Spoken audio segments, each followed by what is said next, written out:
I'm here with Laura Southall, Senior Wealth Advisor of Assante Financial Management and our resident guru on matters financial. And we're going to talk today about something really interesting about the childhood, memories of money in childhood. And I have a little anecdote about that. When I was several thousand years ago, when I was 12, my parents took me aside on a bright sunny afternoon in the summer and informed me that I was going to have an allowance, a whole $1. This is 1972. And I thought I was Rockefeller. So what was the first thing I did? I jumped on the bike, pedaled as fast as I could down to Keeler's newsstand, and I think I got a soft drink, a bag of chips, a chocolate bar, and a copy of Hot Rod magazine.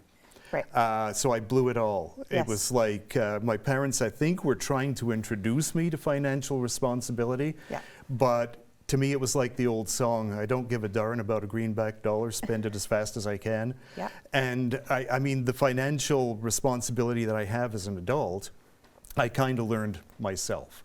Right. I learned through trial and error, and I think most people have. So when it comes to kids and finances, what are some of the things that affect adult behavior that happen in childhood, memories and... Well, almost everything, really. I mean, your childhood has such an impact because those are the formative years. So you learn in your childhood from your parents, but also from your friends and from society. But your parents, usually, the household that you live in, are your primary influence. And as a child, you're seeing things, so you're observing behavior around money, and you're probably feeling emotions, maybe stress around bills that your parents are feeling, but you're feeling it too, or joy, it might be positive too. But then you're interpreting that through your childhood lens. And then money is a taboo topic, and it still is in lots of circles. So you, as a child, don't often have the chance to clarify the pieces of information you're getting from around you. So that's the first part. You have all these pieces of information, all these different things that happen to you in your childhood that you're trying to assimilate, and then you're going to turn into an adult and have to deal with money on your own terms, and you have all this probably misinformation that you've seen and heard and experienced. And then there's your parents. So what were they like around money? Were they spenders? Were they savers? Were they extremely frugal? Were they anxious around money? And you've got two of them. So one might have been a spender, one might have been a saver, or they functioned as a unit. Did they communicate at all? Did they fight about money? All this information is coming at you as a child. So the type of person that your parent was around money often influences so profoundly who you are with money as an adult. So your mom was a spender, so now as a child, you see this and you think, okay, this is normal. You spend when you have money. Or you think, wow, I think there's a lot of negative effects to this spending. I'm going to go the opposite way and I'm going to save my money. So there's usually two responses to that. But then you've got the influence of your father, maybe, right? And you've got that coming at you. And then you've got your friends. So maybe your friends had these lavish lifestyles and you saw that and you think that is normal. And then we've got the media, and it's different for what we saw in our childhood, right? We watched TV and there were houses, families with a variety of different lifestyles.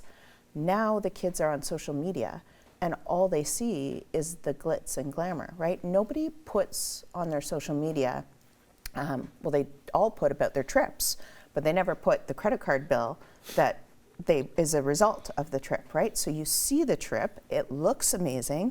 Everybody posts all the good things. They buy a new car, they put it on social media.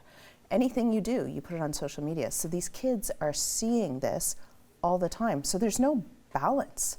They're not learning anything. So we had all these experiences in our childhood, and then they shape who we are now with money. So the chapter in the book suggests that we acknowledge these money memories, go back, acknowledge them all, and look at them and think, was this valid? Why do I have this response to this kind of influence?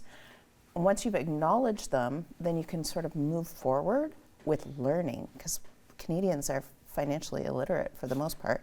So you need to start learning, and that's the point of the book, really. So what should a parent do? Again, my parents basically threw $1 a week at me and said, have fun. I never got any advice that, you might want to save some of that, or save some, don't spend it all today, go keep some for later in the week. So you I didn't never get got any of that. advice? Not really. I had the example, as you mentioned, of my parents, of how they handled money, and they did a pretty good job with it. That's good. So it was sort of me observing without them teaching me. What should a modern parent do to teach their kids to think three-dimensionally, to think down the road, or even to the end of the week before their next allowance comes in? Well, I think the first thing is to start communicating, because money has been so taboo for so long that a lot of us aren't comfortable with it. And because illiteracy is so high, many Canadians just aren't confident talking about it.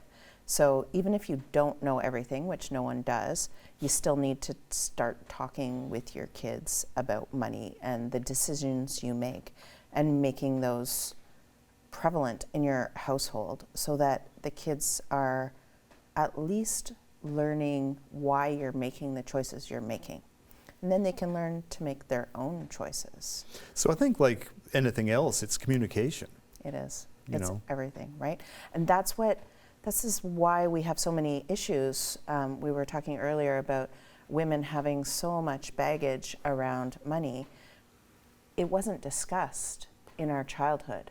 So then there's anxiety, because it's this unknown. It's fearful. We're not confident about it. So then there's all this anxiety. So to start learning about money when you feel anxious and fearful and you have no background for it, it's really hard. So if you can go back to your childhood and look at what happened, sort of acknowledge it, then you can move forward too. So we have about a minute left. What is the one most important thing that you think a modern parent can teach their children, a specific lesson in terms of handling money? That money equals choice.